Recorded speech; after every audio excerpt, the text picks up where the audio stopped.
আজকের ছোট গল্প অপদার্থ, কলমে অর্পিতা সরকার। কী গো বৌমা, তোমার লুচি ভাজা হলো? বেগুনের মাঝের পিসগুলো ওদের জন্য রেখো। আরে সোনালি, রূপালি ফোন করেছিল, ওরা এক্ষুনি এসে যাবে। এমনিতেই এত বেলা পর্যন্ত উপোস করা ওদের ধাতে নেই। শাশুড়ি মা বেলা দেবী একটু আদুরে গলায় বললেন, আসলে আমার দুই মেয়েই বড্ড আদরের মানুষ কি না। আবার শ্বশুরবাড়িতে গিয়েও আদরেই আছে, কুটোটি নাড়তে হয়নি কোনো দিন। সবই আমার মেয়েদের সোনার কপাল হয়েছে। তুমি তো জানো, আহা, খিদে ওরা মোটে সইতে পারে না। রিনিতা আলুর দমে গরম মশলা মেশাতে মেশাতে সকলের অলক্ষ্যে চোখের জল মুছল। হ্যাঁ মা, আমার কাজ প্রায় শেষ, ওরা এলেই আমি থালা সাজিয়ে দেব। নবেন্দু কোথায় গেল বৌমা? ও স্নান করে পাঞ্জাবি পরে রেডি তো? নবেন্দু রিনিতার স্বামী, এ বাড়ির একমাত্র ছেলে। রিনিতার মাত্র বছর দুয়েক বিয়ে হয়েছে। সোনালি রিনিতার বড় ননদ, রূপালি ছোট। যদিও দুজনেই রিনিতার থেকে বছর 5-6 বড়।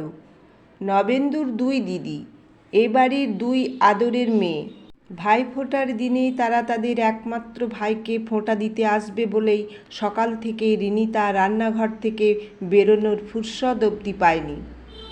নবেন্দুর দুই মামাও আজ আসবে বেলা দেবীর কাছে ফোঁটা নিতে। বাড়ি একেবারে জমজমাট। গত বছর রিনিতার ভাইও এসেছিল এ বাড়িতে। রিনিতার বাপের বাড়ির অবস্থা সত্যিই খারাপ। বাবা সেই ছোটোবেলায় মারা গেছেন। মায়ের একটা ছোট্ট টেলারিংয়ের দোকান। ভাইয়ের এখনও চাকরি পায়নি।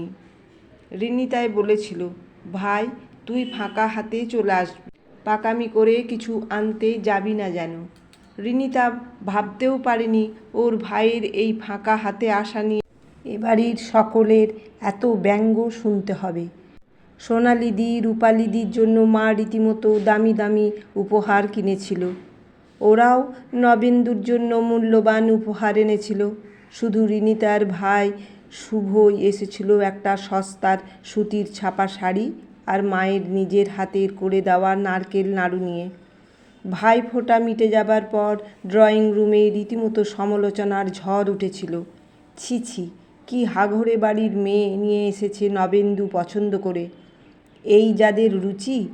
নবেন্দুও রাতে ঘরে ঢুকেই বলেছিল, আরে আমাকে বললেই তো পারতে, তোমার মায়ের দেওয়ার ক্ষমতা নেই, তাহলে আমি না হয় লুকিয়ে একখানা কিছু কিনে আনতাম। শুভটাও হয়েছে অপদার্থ, খেলা খেলা করে জীবন কাটাচ্ছে, একটা চাকরিও জোগাড় করতে পারল না। কষ্ট হয়েছিল রিনিতার। কিছুতেই বুঝতে পারেনি ভাইফোঁটা আসলে কিসের উৎসব, ভাইয়ের মঙ্গল কামনার নাকি দামি উপহার দেবার। এবারে আগে থেকেই মাকে ফোন করে বারণ করে দিয়েছে রিনিতা, মা যেন শুভকে না পাঠায়। এই প্রথম আর ভাইফোঁটার ফোঁটা দেওয়া হবে না। ছোট থেকে এই দিনটায় মা লুচি বেলে মিষ্টি সাজিয়ে দিত থালায়, আর শুভ সকাল সকাল স্নান করে আসনে বাবু হয়ে বসে বলতো, দিদি এই মিষ্টির থালার মিষ্টিগুলো আমাদের দুজনের, তুই আমায় ফোঁটা দিবি, তাই তোর আর আমার কপালে ফোঁটা থাকবে, তাই আমার। রিনিতা হাসি মুখে বলতো, বেশ, এখন শান্ত হয়ে বস। শুভ দিদির মুখে মিষ্টি না খাইয়ে কোনো দিন ভাইফোঁটায় খাবারে হাত দেয়নি এতকাল।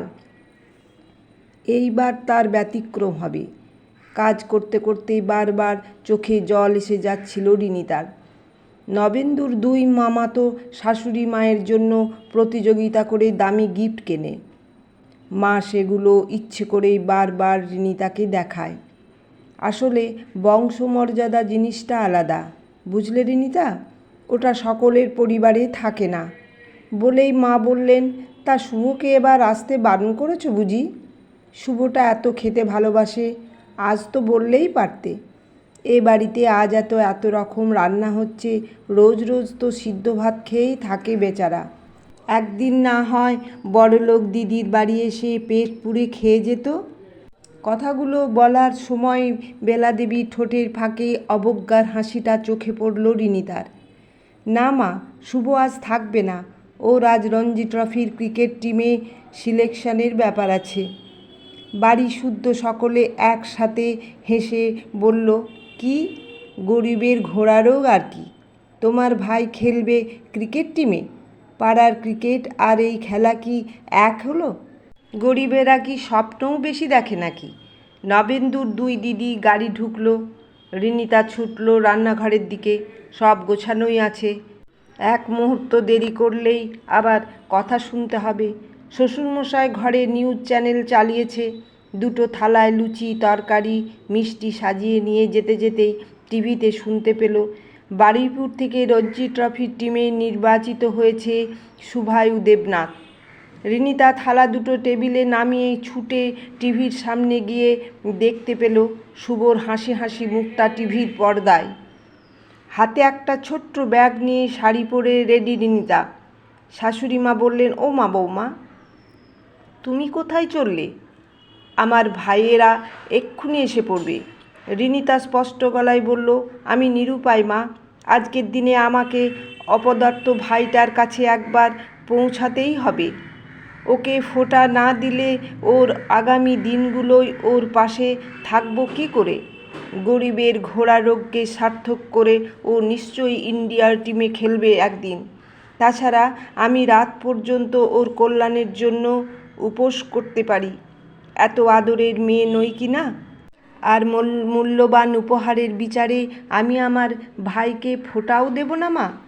সোনালিদি বলল, সে কি বিরিনি, তুই চলে গেলে মাংস মাছ পোলাও সব রাঁধবে কে? রিনিতা বলল, কেন দিভাই, তোমাদের ভাইয়ের মঙ্গলের জন্য তোমরাই না হয় একদিন হাত পুড়িয়ে ভাইকে রান্না করে খাওয়ালে।